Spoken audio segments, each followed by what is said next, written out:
Dia ini Pak, minum khamr terus kadang sering sekali ya, sudah tahu ayat-ayat larangannya itu dia minum khamr itu. Ketika mau dipukul sama sahabat tuh dia teriak, saya cinta Allah dan Rasulnya.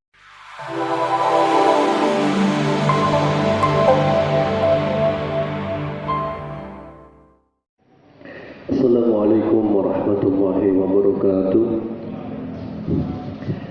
Innal hamdalillah nahmaduhu wa nasta'inuhu wa nastaghfiruh wa nastahdihi wa na'udzu billahi min shururi anfusina wa min sayyiati a'malina may yahdihillahu fala mudilla lahu wa may yudlil fala hadiya lahu.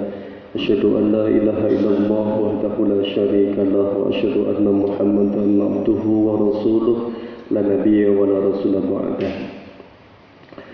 قال الله تعالى في كتابه الكريم يا أيها الذين آمنوا اتقوا الله حق تقاته ولا تموتن إلا وأنتم مسلمون اللهم لا سهل إلا ما جعلته سهلا وأنت تجعل الحزن إذا شئت سهلا أما بعد.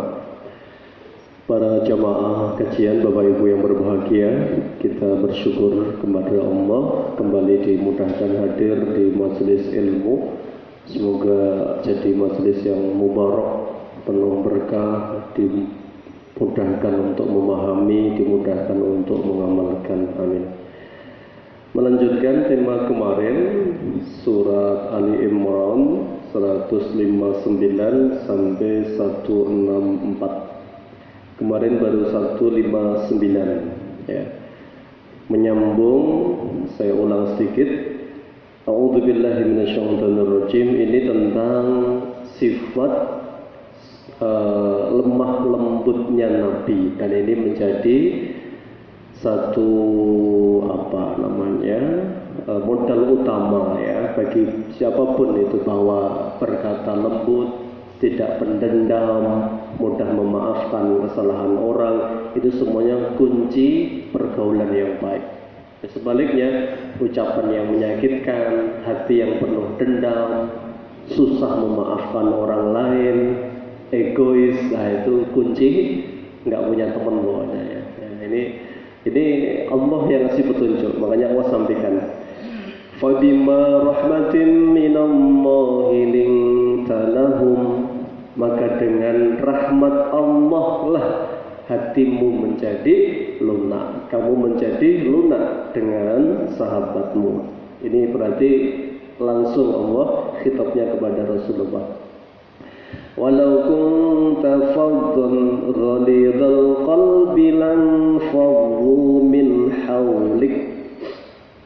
Walau kunta faddan, andaikan kamu itu bersikap faddan. Faddan itu kalau dalam tafsirnya kemarin, kalam ghalidhul kalami, kata-katamu menyakitkan ya, nyelekit. Makanya ada istilah lidah itu lebih tajam dari pedang ya. Kalau kena pedang mungkin dijahit sama diobat merah sembuh ya, tapi kalau sakit hati itu lama ya. Apalagi baperan, orang yang cilik aten atau apalah namanya bahasa Jawa itu ya, ini lebih susah lagi sembuhnya. Maka Allah mengingatkan, andaikan engkau kata-katanya menyakitkan, ghalidhal qalbi, hatimu keras, susah memaafkan orang, lan fadhu min haulik, maka sahabat-sahabatmu pasti akan menjauh dari sisimu. Artinya apa? Ya, kalau mau banyak sahabat, kalau mau didengar oleh orang, ya berlemah lembutlah. Ya, fa'fu anhum, maka maafkanlah kesalahan sahabat-sahabatmu. Jadi bukan tanpa kendala Nabi itu. Nabi itu didik sahabat, Pak. Usianya macam-macam, karakternya macam-macam. Ya, lintas usia. Beliau itu muridnya ada yang kecil sekali ya, misalnya 2 tahun ada Hasan Husain, ada 10 tahun Anas bin Malik, ada Ibnu Abbas 10 tahun, ada Abdullah bin Umar 17 tahun ya, ada 18 tahun Usamah bin Zaid. Tapi semua hebat didikan Nabi itu ya. Ada yang cerdas, pinter-pinter, ada yang nggak pinter, adabnya bagus ya. Ada yang ulama mencontohkan, misalnya Sayyidina Bilal bin Rabah itu pernah mendengar dengar nggak kecerdasannya Bilal? Kan bukan itu yang ditonjolkan, tetapi apa Bilal ini? Ya, adabnya luar biasa bagusnya, termasuk istiqomahnya melakukan satu amalan itu. Sampai Nabi satu hari kaget ya, Bilal, saya sudah dengar terompahmu di surga. Gerangan apa amal yang kamu lakukan itu? Ternyata dia menjaga ya wudhu dan sholat mutlak ya setelah selesai wudhunya. Ini Sayyidina Umar, Sayyidina Bilal bin Rabah ya. Jadi sahabat Nabi itu istimewa itu. Makanya dan ada yang kadang apa ya ngece ya, bukan ngece apa namanya nyelelek lah gitu ya. Itu ada di zaman Nabi itu ada sama julukannya Abdullah Himar. Himar apa Pak? Keledai ya. Tapi nampaknya memang di setiap zaman tuh ada orang konyol ada ya Pak, orang konyol di setiap masa itu ya, yang nggak ada nggak rame itu ya, itu mesti ada itu ya. Ya ada yang konyol begitu, kadang Nabi sampai tertawa. Ini termasuk Abdullah Himar ini. Ya. Dia ini Pak minum khamr terus kadang sering sekali ya, sudah tahu ayat-ayat larangannya itu dia minum khamr itu. Ketika mau dipukul sama sahabat tuh dia teriak, saya cinta Allah dan Rasulnya. Dan itu sudah kata kunci Pak. Ya. Jadi Nabi itu melarang melaknat itu kenapa? Dia mencintai Allah dan Rasulnya kata Rasulullah. Ya, ini jadi sahabat itu sedemikian karakternya demikian macam-macamnya. Maka Allah perintahkan fa'fu anhum, maafkan kesalahan sahabatmu. Wastaghfir lahum, dan mohonkan ampun untuk mereka. Ini ada bab khusus Pak tentang minta izin dalam Islam itu. Ya. Dalam surat Al-Ahzab ayat akhir lah, berapa ayat sebelum akhir itu, di situ tentang adab tidak datang di majelis kalau sudah disepakati. Misalnya ada kesepakatan ya, kita hadir rapat gitu ya, sudah sepakat oke gitu ya. Ada yang izin Pak tiba-tiba. Ya macam-macam izinnya lah ya, namanya orang izin kan. 1001 alasan kan. Ada yang keluar kota padahal cuma ke mana? Ungaran tuh ya. Keluar kota ya. Memang sudah luar kota sih ya. Ada yang sakit padahal cuma ya meriang dikit lah itu. Makanya fa'dzan liman syi'ta wastaghfir lahumullah. Kalau ada yang izin sama kamu wahai Muhammad, fa'dzan liman syi'ta, silahkan kamu beri izin kepada siapa yang kamu kehendaki. Wastaghfir lahumullah. Jangan lupa setelah kamu izinkan dia, mintakan ampunan untuk dia kepada Allah. Kenapa? Bisa jadi orang itu izinnya nggak seharusnya izin gitu ya. Ya tadi ngomongnya maaf Rasulullah saya keluar kota gitu, padahal cuma ke Ungaran misalnya kalau sekarang ya. Dia sakit padahal ya cuma gitulah ya. Makanya dalam Islam itu sudah menyalahi kesepakatan. Tapi Nabi disuruh berlapang dada. Pak dan liman syi'ta, beri izin kepada siapa yang kamu layak beri izin. Nabi itu Pak, kalau sama orang munafik mau alasan sekonyol apapun, Nabi tahu. Orang munafik dibiarin oleh Nabi itu. Ya, nggak berangkat perang Tabuk ini, misalnya alasannya apa? Inna buyutana aurah ya Rasulullah, rumah saya nggak ada yang jaga, nanti takut dibobol maling. Saya nggak berangkat saja ya Rasulullah, Madinah sepi ini, saya nggak berangkat, saya khawatir dimaling oleh. Nah oleh Nabi diizinkan itu. Ada yang ngomong wala tanfiru fil har, dan janganlah engkau hasung kami untuk menuju kebinasaan. Karena ini panas sekali ya Rasulullah, saya izin nggak berangkat. Diizinkan banyak sekali munafik itu, dan jumlahnya memang banyak. Yang nggak berangkat perang Uhud 250. Tapi untuk sahabat-sahabat Nabi yang betul-betul Nabi tahu kualitasnya, sekali bermaksiat Nabi ya memberi teguran yang sangat keras. Kenapa? Itu bentuk cinta Nabi kepada sahabat. Ada 3 yang nggak berangkat: Ka'ab bin Malik, Murarah, sama satunya kalau nggak salah Hammah. Jadi 3 orang ini biasanya berangkat terus. Perang Badar berangkat, Uhud berangkat, Ahzab berangkat, Hunain berangkat, tapi perang Tabuk ini nggak berangkat. Diabadikan oleh Allah di surat At-Taubah ini. Wa ala salasatil ladzina khulifu istimewa. Sahabat utama Nabi nggak berangkat ini. Ya, dia itu sebenarnya berangkat Pak. Hari pertama dia sudah berpikir begini. Anda tahu, jenengan tahu, Madinah sedang panen raya kurma dan anggur. Dan itu puncak musim panas. Bayangkan, perangnya itu Tabuk melawan sekutunya Romawi, perdana melawan Romawi, musuhnya jelas berat itu. Ya, perjalanannya jauh, musim panas lagi. 3 orang ini roblok aras-arasan, tapi sudah lihat, sudah pengalaman perang, insya Allah masih bisa ngejar gitu. Saya tak berangkat besok aja gitu. Ya. Besok sama Pak, menunda lagi. Paling perkiraan saya masih sampai sini. Besok masih bisa ngejar, besok lagi Pak. Begitu hari ketiga, sudah makin malas nih. Wah, begini sudah ketinggalan jauh. Akhirnya nggak berangkat Pak. Ya. Orang ini pelontang-pelantung di Madinah. Di Madinah itu jenengan tahu, yang nggak berangkat siapa? 1, orang-orang cacat. Ya. 2, orang-orang tua. Ya, janda-janda. Ya, sepuh-sepuh mbah-mbah itu. Yang nom-nom sehat berangkat semua perang Tabuk itu. Ya. Ali bin Abi Thalib saja itu janjinya nggak mau.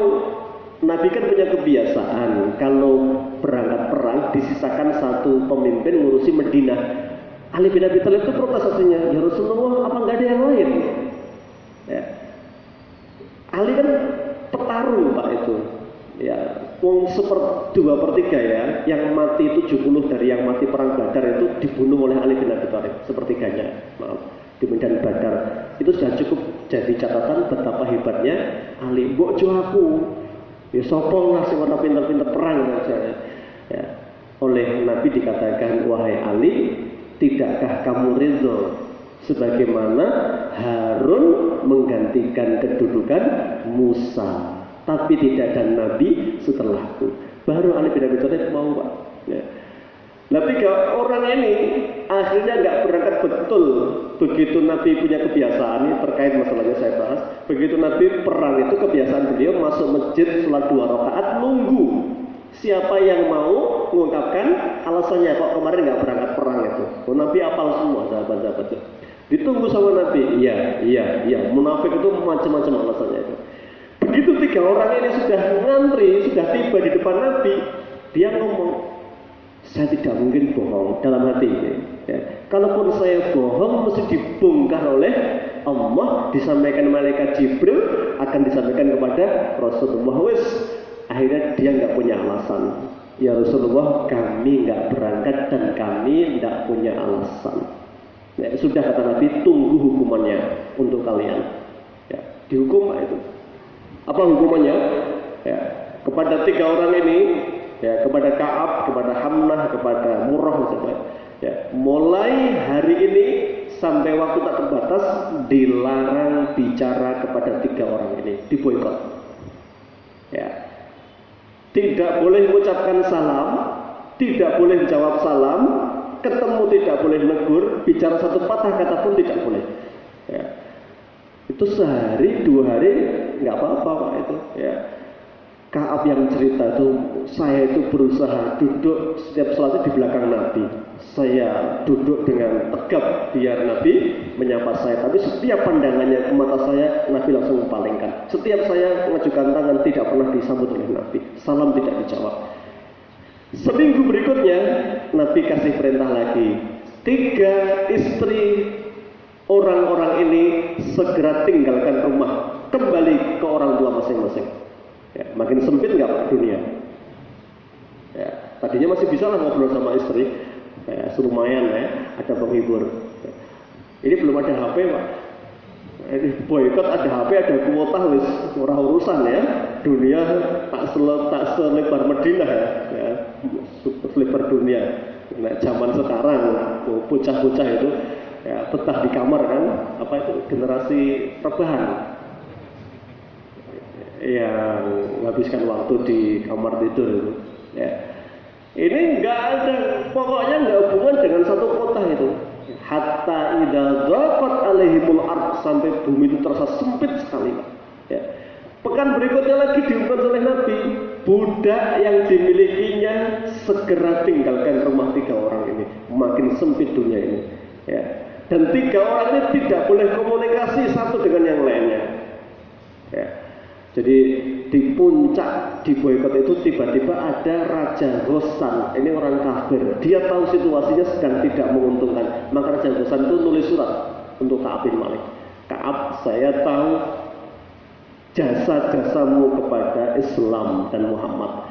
Tapi gara-gara satu perbuatanmu tidak berangkat perang, kamu dihukum demikian beratnya. Kamu kalau mau bergabung ke pasukan kami angkat jadi orang penting di kalangan kami. Surat itu ujian ya Pak?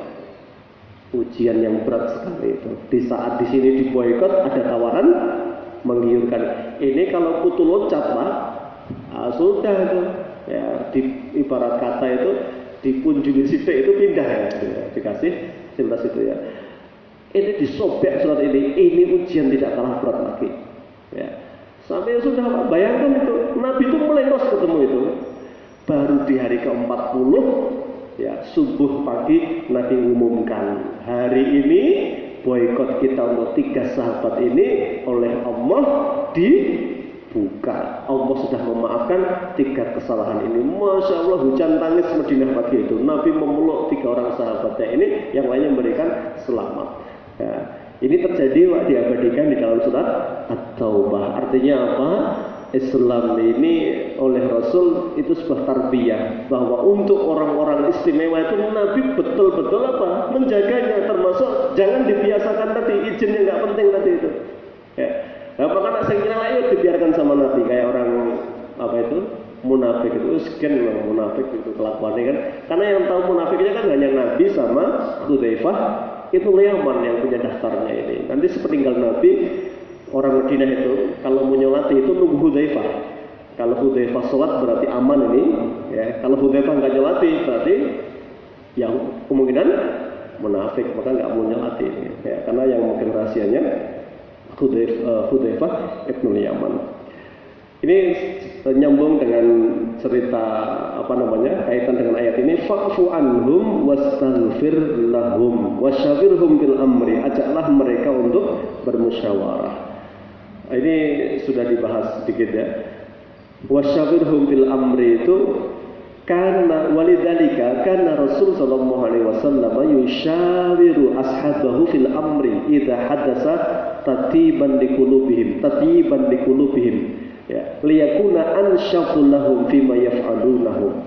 Nabi itu kebiasaannya meskipun sudah dapat wahyu, tapi untuk hal-hal yang sifatnya duniawi beliau selalu musyawarah. Ya, mau buat tenda di Badar musyawarah, mau perang ke Uhud musyawarah. Ini kita sambut ke medan kedua atau bertahan ya.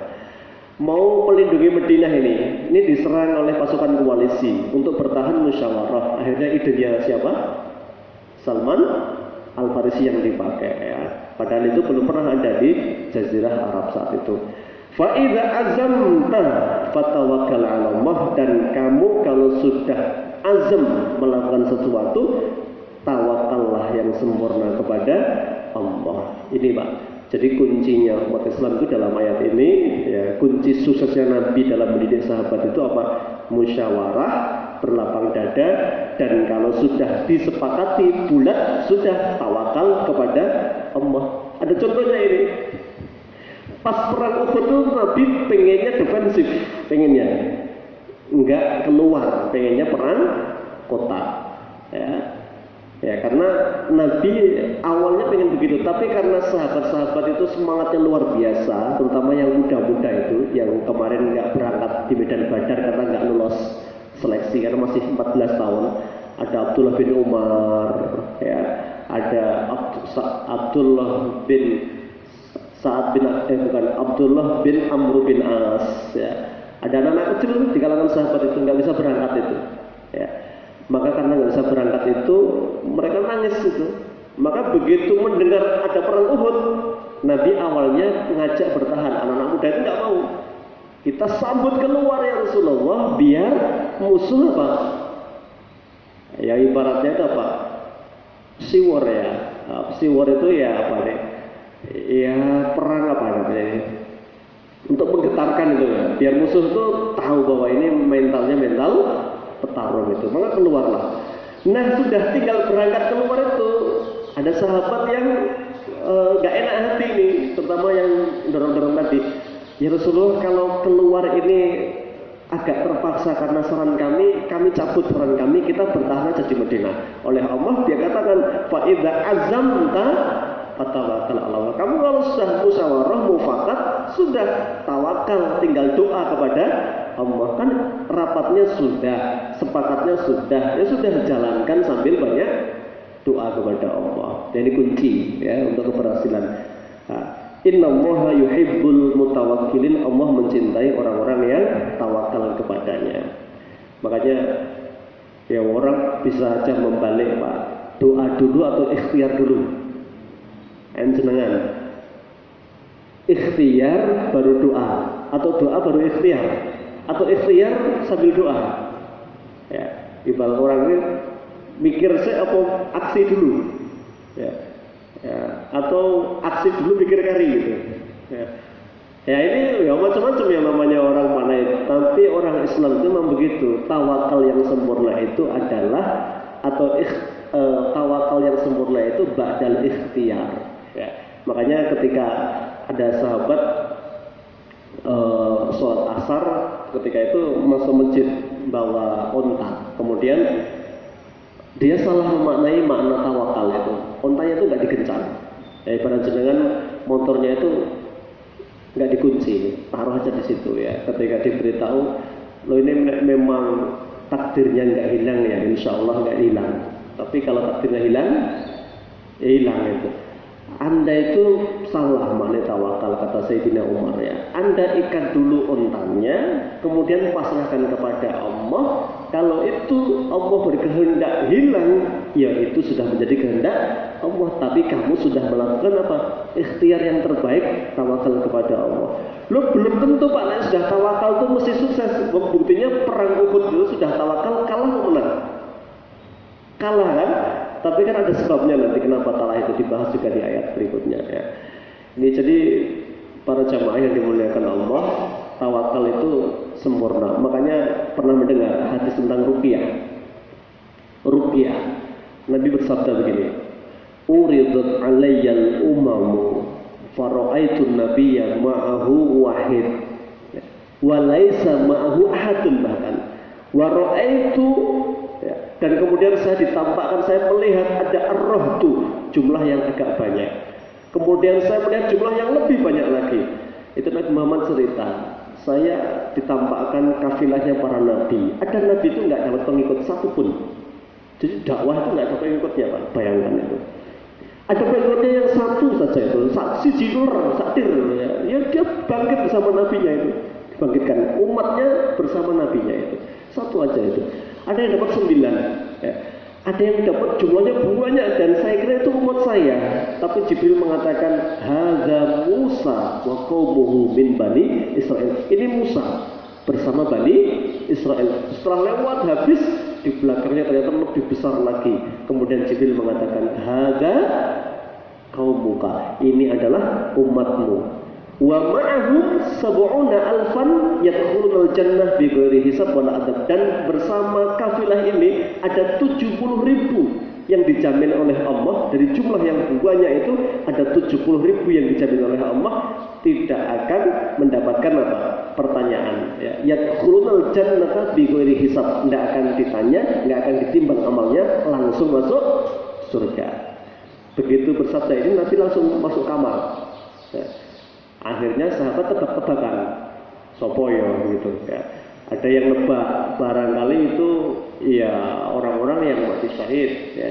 Barangkali itu orang-orang yang as-sabiqunal awwalun. Pokoknya ya barangkali aja tuh. Mungkin yae lah bahasa Semarangnya, yae ya. Begitu mendengar itu Nabi keluar akhirnya ya. Kemudian beliau mengatakan, humul ladina la yastarkun, 70.000 yang masuk surga tanpa hisab itu adalah mereka yang la yastarkun, tidak minta diruqyah ya. Wala yaktawun, tidak minta dikai. Kai itu pengobatan dengan besi yang dipanaskan. Itu memang ada riwayat ya, dan ada inspirasi. Bahkan ada pengobatan yang inspirasinya dari hadis Nabi bersabda, seringan-ringan siksa penduduk neraka itu adalah kakinya dibakar yang mendidih otaknya. Ini jadi inspirasi. Kebanyakan orang sakit stroke itu karena ini kan bermula dari otak ya. Makanya nggak bisa mengendalikan, makanya lumpuh keple bahasa Jawa itu ya. Karena syaratnya nggak bisa mengendalikan otaknya. Kan singapun yuk gerak, yuk apa itu otak itu. Makanya orang stroke itu sudah bisa mengancingkan baju, wah itu kemudian sudah sembuh, saraf kecilnya wis mari.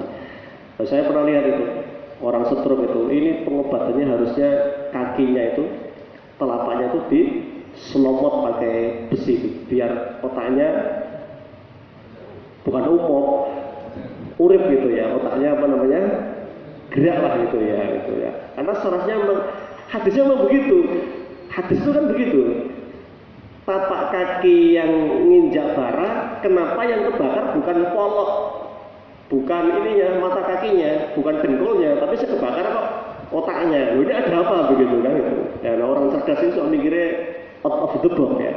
Berarti ada apa-apanya itu. Wow, alam. Saya lihat, tapi nggak pakai ini pakai setrika itu, nyus gitu. Tapi yang betul itu, 2 pekan setelahnya saya kesana itu sudah bisa itu. Tadinya bergerak nggak bisa macam-macam. Ya, tapi itu ada ahlinya Pak, asal nyelomot ya.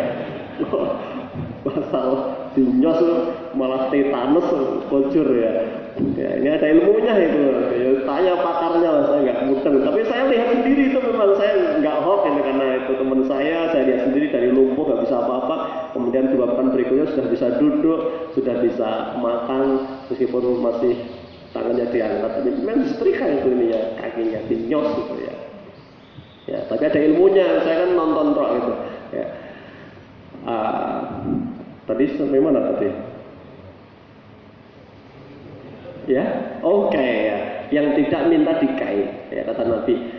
Wala yatatoyarun. Mereka yang ada 4 sifat itu, tidak minta diruqyah, tidak minta dikait, wala yatatoyarun. Tidak percaya dengan tatoyur. Tatoyur itu ya ngaitkan dengan sesuatu kejadian. Ya, tahayul. Ya. Dari toyur itu burung. Nah, orang Arab sama. Kalau mereka musafar ada burung gaok, koak, itu pertanda buruk. Terus nggak usah dilanjut nanti ya ada apa-apa yang kecelakaan, dagangan bangkrut, terus gitu macam-macam. Nggak jadi. Apalagi baru mau keluar rumah ketiban cicak itu. Ya, terbaik itu. Wah, ini dilanjut sudah tanda buruk. Nah, orang jahiliyah itu melepas burung. Kalau burung itu dilepas, larinya ke kanan, terbangnya ke kanan, itu tanda keberuntungan. Lah langsung bismillah. Bismillah enggak ya? Orang jahiliyah. Soalnya mangkat begitu ya. Berangkat itu ya. Tapi dilepas mabur ke kiri, wah ini tasaum, ini tanda sial. Apalagi dilepas kok mabur ke belakang. Ini wah sudah nggak berani orang Arab ini. Makanya dinamakan tatoyur, mengkaitkan dengan toyrun, dari kata toyrun burung. Itu nggak boleh itu. Ya. Ada di sinetron itu biasanya suaminya luar kota ngadu apa ini kopi, tiba-tiba kopinya pecah. Nah orang fotonya itu jatuh ya, itu nggak tahu. Itu zaman saya cilik naik sinetron gitu, kan sudah lama nggak nonton sinetron, nggak ngerti ya sinetron sekarang masih nggak model-model begitu. Nah zaman dulu tuh gitu, tiba-tiba ada tayangan suaminya kecelakaan, istrinya ya di masa apa jatuh begitu. Nah ini ngait-kaitkan itu tatoyur itu, ya nggak boleh. Yang keempat kata Nabi, wala yasarkun wala yaktamun wala yatatoyarun wa 'ala Allahi falyatawakkalul mutawakkilun. Dan kepada Allah lah mereka tawakal dengan sempurna. Nah, tentang ruqyah ini Pak, ini ulama berbeda pendapat. Nah, yang terhalangi dari kesempatan masuk surga tanpa hisab itu adalah mereka yang kenapa ruqyah itu hari itu oleh Nabi disebut khusus, itu pengobatan yang sangat-sangat mujarab saat itu. Orang panas karena meriang, orang disengat racun berbisa sekalipun itu sudah mati itu, di ruqyah itu mandi Pak, sembuh itu. Sudah banyak kisahnya di zaman Nabi itu. Orang disantet, dimacam-macam, bacakan ruqyah sembuh itu. Maka sampai saking dahsyatnya kesembuhan itu seakan-akan nek ora diruqyah ora bakal mari, seakan-akan peran Allah itu nggak ada. Ya kayak orang desa ini meriang, nek ora disuntik itu remar. Ya ini di desa saya, ya. Pokoknya kudu suntik nek wong tua-tua, nek ora suntik itu ora marem. Nah kayak gitu ruqyah itu. Pokoknya nek belum diruqyah itu ora bakal mari penyakit. Sama kai itu kata Ibnu Qayyim dalam kitab Zadul Ma'ad fi Hadi Khairul Ibad, ya, kitab Zadul Ma'ad disebut di situ. Kenapa kai itu sampai menghilangkan tawakal? Kenapa? Karena sangat dahsyat sekali kesembuhannya dengan kai itu. Tingkat kesembuhannya sangat tinggi sekali. Jarang orang gagal dengan pengobatan kai. Sampai akhirnya tadi semua penyakit minta di kai. Wis seakan-akan Allah wis nomor 2 atau 3 itu. Wis pokoknya urung dikai ora bakal mari gitu. Nah, ruqyah kai tatoyur itu ditutup dengan sabda Nabi tadi. Dan kenapa ini mereka 1, 2, 3 ini buruk? Mereka kehilangan kesempurnaan tawakal. Padahal kesembuhan, kematian semuanya atas kehendak Allah. Jadi kata Syekh bin Bas, kalau minta diruqyah tapi dia tidak menghilangkan tawakal kepada Allah dan itu hanya wasilah, itu kata beliau tidak termasuk kehilangan tiket masuk surga tanpa hisab. Wallahu alam bisawab. Tapi ada yang mengenai zahirnya begitu. Memang tidak boleh minta, ya nggak usah gitu saja itu ya. Makanya ini ya debatable. Tapi intinya itu permasalahannya adalah menghilangkan tawakalnya. Itu yang dibahas sebenarnya oleh ahli hadis itu. Ya. Jadi ini makanya Allah innallaha yuhibbul mutawakkilin. Ya, tawakal sempurna itu. Makanya kalau sahabat itu begini, ketika membahas tentang sabar, ya, apakah berobat itu hukumnya wajib atau tidak orang sakit itu? Ya, ada hadis begini, tapi bersabda, ya, ayyuhan nas tadawau, wahai manusia berobatlah. Sesungguhnya Allah tidak menurunkan penyakit kecuali Allah pasti turunkan obatnya, dan jangan berobat dengan sesuatu yang diharamkan oleh Allah. Ini termasuk yang diyakini oleh para sahabat, berarti berobat itu diperintahkan. Ya. Tapi ada level ulama, ada level dalam Islam itu di atas sabar, namanya ridho. Kalau sabar itu kata Ibnu Rajab Al-Hambali itu habsun nafas, dia menahan diri, tidak gerundel. Ya, dia diuji misalnya, ya dosaku ki apa, ya Allah rumangsaku ya aku ora dosa, misalnya itu ya. Saya itu dosanya panjenengan kok uji dengan ujian berat seperti ini saya itu. Ya apa salah saya ini ya Allah? Dia gerundel itu. Ya, ini berarti nggak sabar. Tapi kalau diuji gini, ya Allah, kalau paringono sabar, muga-muga tinggal mari ya. Semoga lekas sembuh ya Allah, sembuhkan ya Allah. Makanya doanya Allahumma shfi wa anta syafi. La syifa'an illa syifa'uka syifa'an la yughadiru saqama. Ya Allah sembuhkanlah. Sembuhkan sembuh yang paripurna. Bahkan bisa tidak usah kambuh lagi begitu. Waduh, doanya kan mantap Pak ini. Ini disebut sabar. Kenapa? Dia tidak mengucapkan kalimat yang buruk. Tapi ada orang yang levelnya di atas itu, namanya ridho. Ya, doanya begini, ya Allah, andaikan penyakitku itu mendatangkan keridhoanmu, ya hamba ridho saat ini diberi ujian sakit. Orang mari ora apa-apa, sing penting jenengan ridho sama saya. Ya. Ini kelasnya Nabi Ayub ini. Ya. Begitu sakitnya, dahsyatnya luar biasa, beliau nggak pernah berdoa Allahumma shfi, ya Allah sembuhkan, nggak pernah. Beliau hanya berkata begini, Rabbi inni masaniyadur wa anta arhamur rahimin. Ya Allah, saya ini sedang menderita penyakit dan engkaulah yang penyayang dari semua yang mampu menyayangi. Itu minta sembuh nggak? Atau minta sembuh halus? Ya jelas ya nggak minta sembuh dia kan? Ya. Makanya itu yang disebut ridho. Ini disebut oleh Ibnu Rajab Al-Hambali dalam kitab Jami'ul Ulum wal Hikam. Bedanya ridho sama sabar. Bahkan di kitab Israiliyat, riwayat dari Israel, ini bukan hadis, jadi kisah dari Bani Israel. Satu hari ketika Nabi Ayub sedang wudhu, sedang mengambil air itu, kan semuanya rusak kecuali lidah sama hatinya. Tiba-tiba itu busuknya itu mengeluarkan belatung. Belatungnya meletek itu kemudian diambil oleh Nabi Ayub. Ya. Kalau keberadaanmu di kulitku lebih mendatangkan Allah, kembali, ya, dibalik Pak. Ya. Ya. Ibarat tumonen itu orang malah ditok malah kon mana itu ya. Andaikan itu lebih mendatangkan ridhonya Allah. Lu ini kelasnya Nabi Pak. Kelasnya kita itu ya sabar sudah istimewa, bagus ya. Wong kadang masih emosi ya, kabeh ngomong sabar. Ya, ngomong gampang. Ya, di zaman Nabi juga ada Pak. Isbir ya, sabar Pak ya. Jangan sabar itu insya Allah ini akan, makanya doanya apa? La ba'sa tahurun insya Allah itu. Kepada orang yang mungkin kesakitan Nabi bersabda, la ba'sa boten nopo-nopo, la ba'sa tahurun insya Allah. Jenengan sabar tahurun, menghapus dosa jenengan insya Allah. Orang ini didoakan Nabi malah muni-muni Pak, sabar, paling sebentar lagi saya mati gara-gara sakit yang nggak tertahankan ini. Kata Nabi, idan kadalik, ya monggo kalau jenengan perasaannya begitu. Betul, Nabi keluar rumah belum jauh, wah sudah teriak yang di dalam ternyata mati itu. Makanya Nabi bersabda, Anna inda dhonni abdi bi, ya, membacakan hadis kursi. Saya kata Allah tergantung prasangka hambaku kepada Allah. Jalurnya mati, ya mati tenan itu. Apalagi diaminkan oleh Rasulullah saat itu. Ya. Jadi begitu Pak. Makanya sakit yang masih diharapkan kesembuhannya itu nggak boleh doanya begini.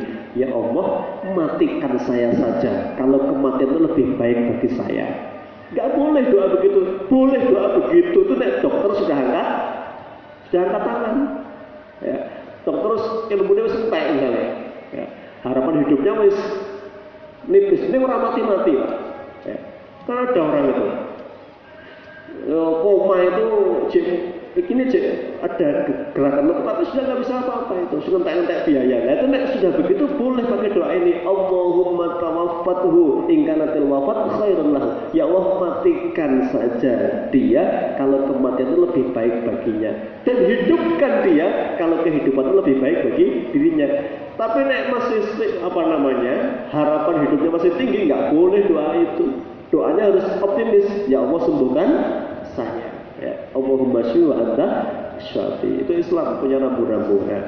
Tapi sekali lagi, memilih tidak berobat pernah dilakukan oleh seorang ulama besar namanya Ahmad bin Hanbal. Itu disiksa Pak, sampai semua sekujur tubuhnya melepuh Imam Ahmad itu. Ya. Jadi kalau hari ini ada ulama di penjara, ada ulama dicari-cari pasal kesalahannya. Oh, zaman dulu sudah semua imam madzhab 4 di penjara kabeh. Abu Hanifah di penjara gara-gara nggak mau jadi qadhi qudar. Nah, sekarang tuh nggak mau jadi petugas MA, Mahkamah Agung, jabatan paling tinggi. Abu Hanifah karena nggak mau ditangkap oleh penguasa, dihajar Abu Hanifah. Padahal masya Allah itu orang yang paling alim di zamannya. Imam Malik sama. Imam Malik juga dihukum itu, nggak mau jadi penguasa saat itu, nggak mau jadi pejabat, nggak mau. Ini cerita ini oleh orang sekarang mesti dianggap hoax. Masa nggak belum jadi pejabat? Ini zaman dulu manusia terbaik, bukan Nabi. Imam Malik nggak mau di penjara. Imam Malik, Imam Syafi'i itu Pak, karena beliau itu Imam Syafi'i itu orang yang paling cerdas. Jadi kalau mau adu logika itu jagonya Imam Syafi'i itu cerdas luar biasa. Makanya yang buat kitab usul fikih pertama ini Imam Syafi'i. Nah Imam Syafi'i itu hafalannya luar biasa kuat, tapi logikanya masih kalah cerdas sama Imam Syafi'i. Syafi'i itu akhirnya orang Syiah itu kan kalah debat semua. Akhirnya dia buat hoax ya, macam-macam itu. Akhirnya Imam Syafi'i ditangkap, dituduh melawan ahli bahasa itu. Tujuannya adalah mencari nah sekarang ya radikal nanti kan Imam Syafi'i ini tangkaplah yang mencari Imam Syafi'i. Lebih paling berat adalah muridnya Imam Syafi'i itu melawan penguasa, semuanya dukung yang mengatakan bahwa akidahnya sudah rusak, Al-Quran adalah balok. Ditangkap gaknya ditangkap, semua berfatwa dukung penguasa, semuanya dukung kecuali Syafi'i, Ahmad bin Hanbal. Maka disiksa sampai sholatnya bisa tidak tegak, sholatnya sampai miring ya, riwayat itu beliau itu ditawari berobat, beliau memilih tidak berobat, memilih ridho dengan ujian yang diterimanya, akhirnya meninggal di bencana Madinah itu. Ya. Ini diikuti oleh generasi berikutnya, Ibnu Taimiyah meninggal di bencana, diikuti oleh ulama Indonesia, Hamka yang mengatakan fatwa Natal, pengucapan Natal itu kufur, nggak boleh, itu juga dipenjara. Jadi Nabi Yusuf aja juga saya tidak mengatakan berarti belum keren kalau belum dipenjara, ya, itu ngawur ya. Itu artinya salah menerima pemahaman ya. Artinya apa? Semua bukan semua ya, ujian masing-masing orang sejak zaman dulu ya itu sama, Allah menakar dengan kadar imannya masing-masing. Ada dengan diuji dengan yang berat karena memang dipandang Allah imannya tinggi, ada yang tidak seberat ujiannya, sampai Nabi mengatakan tertusuk durimun itu bagian dari ujian. Nah, ini tentang tawakal Pak. Jadi tadi tentang ruqyah tadi itu, kenapa kehilangan kesempatan itu karena kalau sudah ruqyah itu dianggap satu-satunya yang bisa menyembuhkan. Itu berarti tawakalnya sudah rusak. Innallaha yuhibbul mutawakkilin. Yang surukumullahu fala ghaliba. Ini kuatkan lagi Allah. Kalau Allah sudah menolong kamu, fala ghaliba, tidak ada yang bisa mengalahkan. Wa yahdurkum, dan kalau Allah berkehendak menghinakanmu, membuat kamu kalah, faman dan ladzi yansurukum min ba'di, siapa yang bisa menolong lagi setelah Allah berkehendak kamu kalah? Nggak bisa. Wa 'alallahi falyatawakkalul mu'minun, dan kepada Allah lah orang mukmin bertawakal. Jadi Pak, ini diingatkan oleh Allah, segala sesuatu itu kalau sudah menyertakan Allah, semuanya baik menurut Allah. Ya, harus menyertakan Allah. Karena banyak sekali yang mustahil dalam hidup itu. Banyak yang mustahil. Ya. Ada bapak yang nggak punya anak, kayak mustahil ini mendengar ceritanya Nabi Zakaria, kayak mustahil itu. Sudah tua, rambut sudah berubah, tulang sudah bungkuk, istri sudah divonis mandul, tiba-tiba dan beliau apa namanya ya, dan beliau yakin bahwa tidak akan ada yang sia-sia dalam doanya. Ada yang dikabulkan oleh Allah. Itu kan melawan semua prediksi manusia itu. Maka mustahil, tapi karena menyerahkan Allah tidak ada yang mustahil bagi Allah. Kata Allah, hai itu gampang sekali. Uang menyempatkan Isa tanpa bapak saja bisa, apalagi ini istri dan suaminya. Bagi Allah jauh lebih gampang lagi. Maryam itu nggak ada suaminya bisa hamil, bagi Allah gampang sekali menitipkan Yahya di rahimnya istrinya Zakaria. Tidak ada mustahil. Ketika Bani Israel, jangan tahu Bani Israel mentalnya rusak, sudah nggak berani melawan, rusak mentalnya Bani Israel. Maka ketika diajak Musa untuk melawan, nggak mau. Idham anta wa rabbuka faqatila. Wes monggo nek sampean sing meh nglawan, Fir'aun tak tunggu saja, kami duduk di sini. Kamu berangkat sama Harun kan? Kurang ajar nggak Bani Israel? Ini karena mental ditindas bukan 350 tahun ya, bangsa kita. Tapi itu sudah ribuan tahun oleh melawan aja nggak. Jenengan lihat ngelawan nggak Bani Israel Melayu? Kan lari Pak, itu bukan melawan, kan lari terus sampai di mentok di lautan kan? Itu kan sudah mustahil, musuh sudah di belakang, di depan lautan, kan nggak mungkin di belakang lautan, kan sudah mustahil itu. Tapi semuanya menyerahkan Allah, berharap keajaiban, dan itu Masya Allah selalu begitu di penghujung masalah itu selalu ada solusi. Karena ketika Allah berkata hantamkan dengan tongkat itu setelah 3 kali baru terjadi, itu kan mustahil kalau di tengah itu.